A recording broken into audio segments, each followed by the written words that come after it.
Okay, next, I'm not Chair. asking you to believe in me. Okay, fine. Far from it. Michael Yang is out there. He has not been arrested. Wala namang dossier na pinapakita sa akin. Kung mayroon ako na ang pumatay, hindi na kailangan ang pulis. Ako na mismo ang... Kung may ebidensya po tayo na yoga, papatayin nyo rin po si Oo. Michael Yang. Maniwala ka. Kung may mga ebidensya po, Oo. papatayin nyo. Sasama, tawagan kita, kasama ko. Hindi po.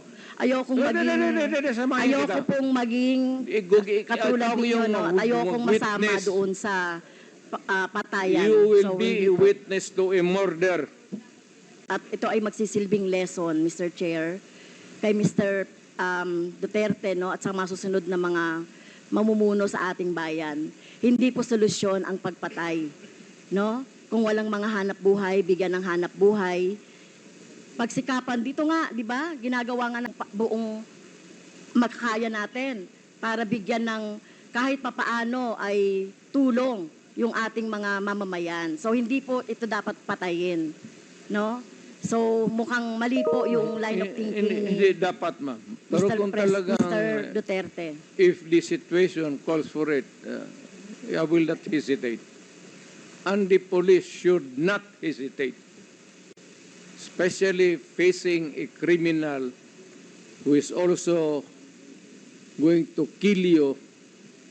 Pag hinuli mo, dapat patayin mo talaga.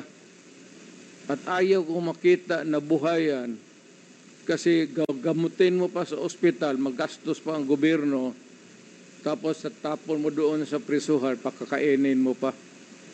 Tapusin mo na. That is my philosophy. And I don't believe in you, Mr. If you do Mr. not Chair. like if you do not like my ideology, fine. That's mine. Bahala ka na sa buhay mo kung ano yun. Opo. At bahala na rin po yung yung justisya, no, yung batas sa inyo po, whether dito sa bansa or sa ibang bansa po. Naging presidente Pero ako. kung ganyan po yung, Mr. Chair, kung ganyan ang line of thinking ni Mr. Duterte, na walang ganyan niya ituring ang mga mamamayan, na kapag hindi niya mabigyan ng hanap buhay, nagdroga yan, patayin na lang. So what kind of thinking of that, Mr. Chair? Right thinking. That's yours. Sa ano niyo yun? What else can you think of? It's the right thinking. I don't believe in you. Okay, next, Mr. I'm not Chair. asking you to believe in me. Okay, fine. Far from it. In same Senate hearing,